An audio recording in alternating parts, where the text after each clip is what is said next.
دوسرا سوال یہ ہے کہ جو ترمذی میں 256 نمبر حدیث ہے جس میں ابن مبارک کا کمنٹ نقل کیا گیا کہ رفع یدین ابن مسعود والا ثابت نہیں ہے، وہ بریلوی لوگ کہتے ہیں کہ وہ ابن مبارک کے جو پرانے اسٹوڈنٹ ہیں وہ یہ والا بات نقل کی ہیں، اور جب سنن نسائی میں یہ حدیث آتی ہے تو اس کے راوی میں ابن مبارک کا نام آتا ہے، جو کہ ان کے بعد کے اسٹوڈنٹ ہیں وہ یہ ٹھیک ہے روایت کرتے ہیں، تو وہ ٹھیک بولتے ہیں کہ انہوں نے رجوع کر لیا تھا۔ ٹھیک ہے انس بھائی مجھے یہ بتائیے ذرا، آپ نے سنن نسائی میں وہ حدیث کی سند پڑھی ہے، اس میں ابن مبارک کا نام لکھا ہوا ہے؟ ایمانداری سے بتانا ہے آپ نے۔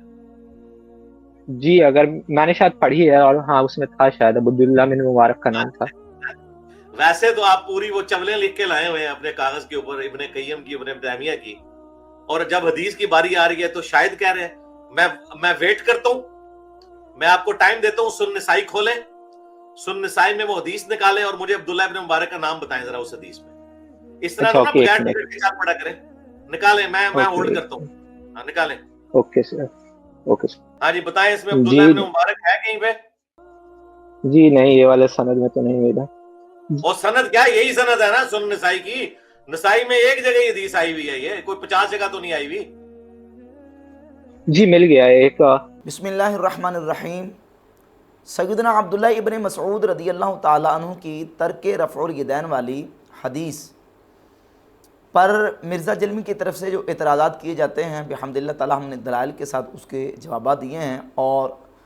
ہماری ویڈیوز دیکھ کر سن کر کئی نوجوان مرزا جلمی کے دھوکوں سے بچ گئے، اور اب مرزا جلمی سے جا کے جب سوالات کرتے ہیں تو مرزا جلمی اپنی عدم علم اور اپنی جہالت کی وجہ سے ایسے بونگے قسم کے جوابات دیتا ہے کہ دیکھنے والے ان کو مرزا جلمی پہ ہنسی آتی ہے۔ سیدنا عبداللہ ابن مسعود رضی اللہ تعالیٰ عنہ کی حدیث پر مرزا جلمی یہ اعتراض کرتا ہے کہ ابن مسعود کی حدیث کے بارے میں امام ابو حنیفہ کے شاگرد ابن مبارک وہ کہتے ہیں کہ ابن مسعود کی حدیث یہ ثابت نہیں ہے۔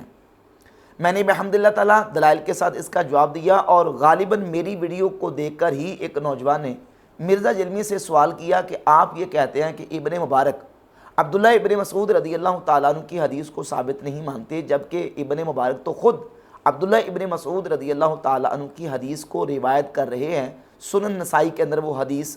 سند کے ساتھ موجود ہے۔ تو مرزا جلمی نے سرے سے انکار کر دیا، اور کافی دیر تک اس پر ضد کرتا رہا کہ سنن نسائی سے نکال کر دکھائیں، نکال کر دکھائیں، کہاں لکھا ہے ابن مبارک کا نام، کہاں لکھا سنن نسائی سے؟ اور یہ بھی دعویٰ کیا کہ سنن نسائی میں یہ حدیث صرف ایک ہی مرتبہ امام نسائی لے کے آئے ہیں، تو مجھے نکال کے دکھائیں سنن نسائی کے اندر کہاں ہے ابن مبارک اس حدیث کو روایت کر رہے ہیں، اور ابن مبارک کا نام نکال کے دکھائیں۔ پہلے تو خود مرزا جلمی نے اس کا ریفرنس دیا کہ دیکھیں میں نکال لیتا ہوں، نکال کے کہا کہ یہ دیکھیں 1059 نمبر حدیث ہے، اس میں تو ابن مبارک کا نام ہی نہیں ہے۔ اب وہ نوجوان بھی کنفیوز تھا، بہرحال اس نے پھر آخر میں جا کے اس کا نمبر بتا دیا کہ 1026 نمبر، 1026 نمبر بھی ہے، اور بعض نسخوں کے مطابق 1027 نمبر بھی ہے۔ یہ حدیث 1026 یا 27 نمبر سنن نسائی کے اندر موجود ہے، جس میں امام عبداللہ ابن مبارک وہ خود سیدنا عبداللہ ابن مسعود رضی اللہ تعالیٰ عنہ کی حدیث کو بیان کر رہے ہیں۔ تو اب اس کا مطلب واضح صاف ظاہر ہوتا ہے کہ جب ابن مبارک اس حدیث کو روایت کر رہے ہیں، اگر یہ روایت ابن مبارک کے نزدیک ثابت ہی سرے سے نہ ہوتی تو وہ ایک غیر ثابت شدہ روایت کو آگے لوگوں تک کس طرح پہنچا سکتے ہیں، اور ساتھ اس کے کہ اس روایت کا ثابت نہ ہونا بیان بھی نہیں کر رہے۔ امام نسائی جب اپنی سنن میں اس حدیث کو لے کے آئے، میرے پاس یہ البانی کی تحقیم کے ساتھ مکتبۃ المعارف ریاض سے چھپا ہوا نسخہ ہے، البانی نے اس حدیث کو صحیح بھی قرار دیا، 1026 نمبر۔ اسلام 360 جو وہابیوں کی ایپ ہے اس میں 1027 نمبر اس کا نمبر ہے۔ اخبرنا سوید بن نصر، امام نسائی کہتے ہیں کہ ہمیں سوید بن نصر نے یہ حدیث بیان کی، خبر دی، انبأنا عبداللہ ابن مبارک، اور سوید بن نصر جو عبداللہ ابن مبارک کے شاگرد ہیں وہ کہتے ہیں کہ ہمیں عبداللہ بن مبارک نے اس کی خبر دی، عن سفیان عن عاصم ابن کلیب عن عبد الرحمن بن الاسود عن علقمہ عن عبداللہ، یعنی امام عبداللہ ابن مبارک یہ حدیث امام سفیان ثوری سے اور سفیان ثوری عاصم بن قلیب سے اور عاصم بن قلیب عبد الرحمن ابن اسود سے یہ حدیث بیان کر رہے ہیں، اور عبد الرحمن ابن اسود علقمہ سے، اور علقمہ سیدنا عبداللہ ابن مسعود رضی اللہ تعالی عنہ سے حدیث بیان کرتے ہیں، اور عبداللہ ابن مسعود رضی اللہ تعالی عنہ فرماتے ہیں الا اخبرکم بصلاۃ رسول اللہ صلی اللہ علیہ وآلہ وسلم، کیا میں تمہیں رسول اللہ صلی اللہ علیہ وآلہ وسلم کی نماز کی خبر دوں کہ حضور کس طرح نماز پڑھتے تھے؟ قال، تو آپ نے کہا، فقام، آپ کھڑے ہوئے، فرفع یدیہ اول مرۃ، تو اول مرتبہ نماز کے شروع میں آپ نے اپنے ہاتھوں کو اٹھایا، ثم لم یعد، پھر آپ نے دوبارہ نماز میں اپنے ہاتھوں کو نہیں اٹھایا، نہ رکوع جاتے، نہ رکوع سے اٹھتے، نہ سجدے جاتے، نہ سجدے سے اٹھتے، نہ ہر تکبیر کے وقت، صرف نماز کے شروع کے وقت اول مرتبہ اپنے ہاتھوں کو اٹھایا اور یہ خبر دے دی کہ یہ رسول اللہ صلی اللہ علیہ وآلہ وسلم کی نماز ہے۔ اور سیدنا عبداللہ ابن مسعود رضی اللہ تعالیٰ عنہ یہ وہ جلیل القدر صحابہ میں سے ہیں کہ خلفائے راشدین کے بعد سب سے بڑے عالم صحابی، جن کے بارے میں صحیح بخاری کے اندر 3762 نمبر حدیث ہے۔ سیدنا حذیفہ ابن یمان رضی اللہ تعالی عنہ سے تابعی نے پوچھا کہ ہمیں نبی پاک صلی اللہ علیہ وآلہ وسلم کے صحابہ میں سے اس صحابی کا پتہ بتائیں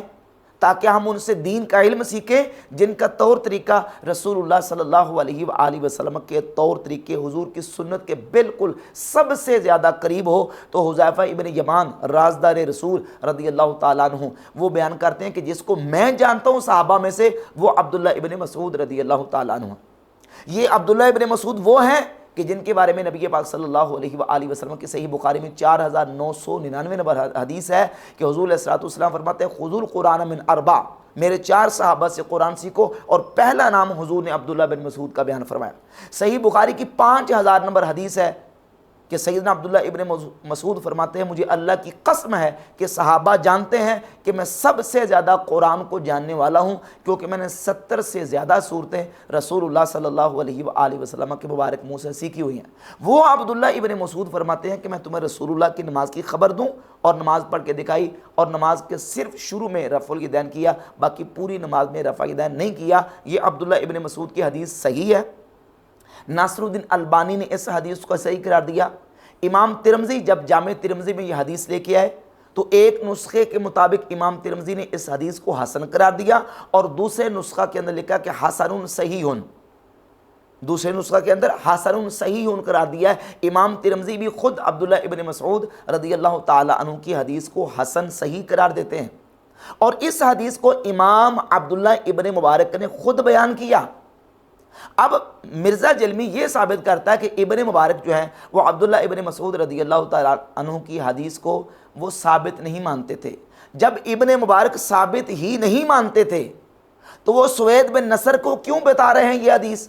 اس حدیث کی خبر کیوں دے رہے ہیں؟ اور خبر دے رہے تھے تو ساتھ یہ کیوں نہیں بتایا کہ یہ حدیث ثابت نہیں ہے، یہ حدیث جو نا وہ اس کا ثبوت نہیں ہے؟ ساتھ یہ بھی بتاتے۔ ساتھ نہ بتانا اس بات کی دلیل ہے کہ سوید بن نصر جو کہ امام عبداللہ ابن مبارک کے جدید السماع شاگرد ہیں، جنہوں نے بعد میں عبداللہ ابن مبارک سے احادیث کو سنا، وہ خود عبداللہ ابن مبارک سے اس حدیث کو روایت کر رہے ہیں، اور عبداللہ ابن مبارک کے بارے میں بتا رہے ہیں کہ انہوں نے ان کو اس حدیث کی خبر دی۔ دراصل مسئلہ یہ ہے کہ عبداللہ ابن مبارک کی جو جرح عبداللہ ابن مسعود رضی اللہ تعالیٰ کی حدیث کے حوالے سے اس کے مختلف جوابات ہیں۔ ایک جواب تو یہ ہے کہ جامع ترمذی میں 256 نمبر حدیث کے نیچے جو تبصرہ ہے کہ عبداللہ ابن مسعود کی حدیث ثابت نہیں ہے، اس میں اس متن پر بحث ہے جو متن ان النبی صلی اللہ علیہ وآلہ وسلم لم یرفع یدیہ الا فی اول مرۃ، یہ متن اور ہے، اور الا اصلی بکم صلاۃ رسول اللہ صلی اللہ علیہ وآلہ وسلم یہ متن اور ہے، الا اخبرکم بصلاۃ رسول اللہ صلی اللہ علیہ وآلہ وسلم یہ متن اور ہے۔ ہم جو متن بیان کر رہے ہیں وہ ہے الا اخبرکم بصلاۃ رسول اللہ صلی اللہ علیہ وآلہ وسلم یا الا اصلی بکم صلاۃ رسول اللہ صلی اللہ علیہ وآلہ وسلم، اور ابن مبارک کا جو کلام ہے وہ اس متن پر ہے ان النبی صلی اللہ علیہ وآلہ وسلم لم یرفع یدیہ الا فی اول مرۃ، کہتے ہیں یہ متن ثابت نہیں ہے۔ اور یہ بات بھی ابن مبارک کی اس متن پر یہ بھی اس وقت تھی کہ جب وہ یوں کہہ لیں کہ جوانی کی حالت میں ہوں گے، یا یوں کہہ لیں کہ جب یہ حدیث ان کے علم میں نہیں تھی۔ اس کا ایک جواب یہ بھی ہو سکتا ہے، اور دلیل اس کی یہ ہے کہ ابن مبارک سے یہ تبصرہ ان کے قدیم و سماع شاگرد سفیان بن عبد الملک روایت کر رہے ہیں، اور جب یہ حدیث روایت کرنے کی باری آتی ہے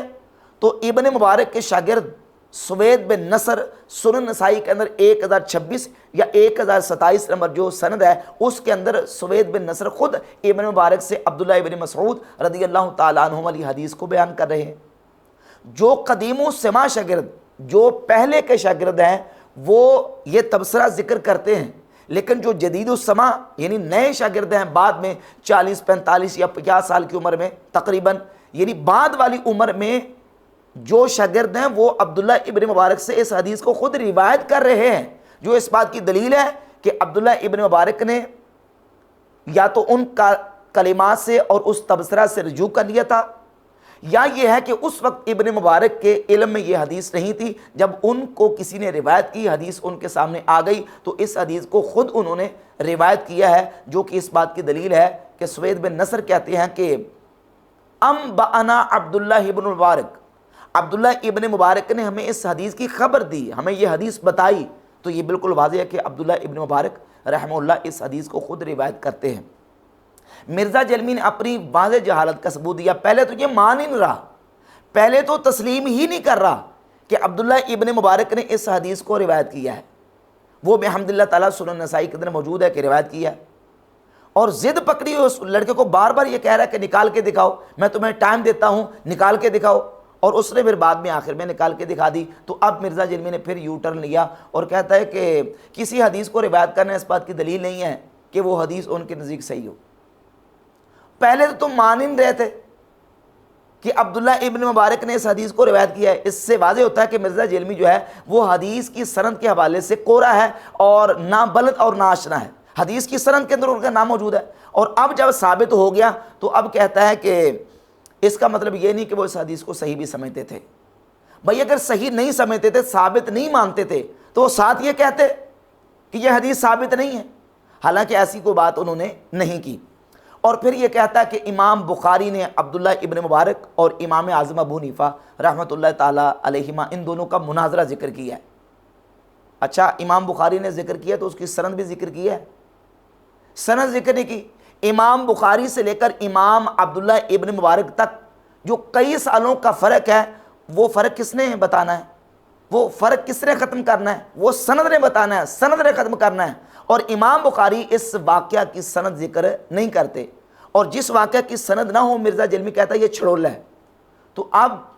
نام دے خود اس کو، کیا نام دے گا؟ سند ہی مذکور نہیں، امام بخاری نے ذکر ہی نہیں کی سند۔ اور اگر سند لے کے آتے ہو، جیسا کہ تمہارے بابا زبیر علی زئی نے کتاب السنہ کا حوالہ دیا ہے، کتاب السنہ لعبداللہ ابن احمد ابن حنبل، اس میں سند مذکور ہے، لیکن سند کے ساتھ متن بھی اور ہے۔ اس کے اندر متن یہ ہے، قال ابو حنیفہ لابن المبارک، امام ابو حنیفہ نے عبداللہ ابن مبارک سے کہا، ترفع یدیک فی کل تکبیرۃ کأنک ترید ان تطیر، اے ابن مبارک تو ہر تکبیر کے وقت اپنے ہاتھوں کو اٹھاتا ہے گویا کہ تم اڑنے لگے ہو، یعنی جب بھی اللہ اکبر کہتے ہو، ہر اللہ اکبر کے موقع پر اپنے ہاتھوں کو اٹھاتے ہو۔ تو اب سوال یہ پیدا ہوتا ہے کہ کیا مرزا جلمی اور مرزا جلمی کے فالورز ہر اللہ اکبر کے موقع پر اپنے ہاتھوں کو اٹھاتے ہیں؟ ہر تکبیر کے موقع پر رفع یدین کرتے ہیں؟ تو امام ابو حنیفہ نے اگر ابن مبارک کا رد کیا تو اس بات پر کہ وہ ہر اللہ اکبر کہتے وقت ہر تکبیر کے موقع پر کل خفض و رفع فی کل خفض و رفع، ہر اونچ نیچ کے موقع پر اپنے ہاتھوں کو اٹھاتے تھے، تو امام ابو حنیفہ نے اس موقع پر ان کو یہ بات کی۔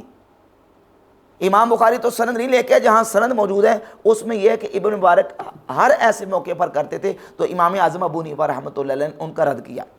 لیکن اس روایت سے جو کہ سنن نسائی کے اندر 1026 اور بعض نسخوں کے مطابق 1027 موجود ہے، اس سے ثابت ہوتا ہے کہ عبداللہ ابن مبارک نے اپنی اس پہلی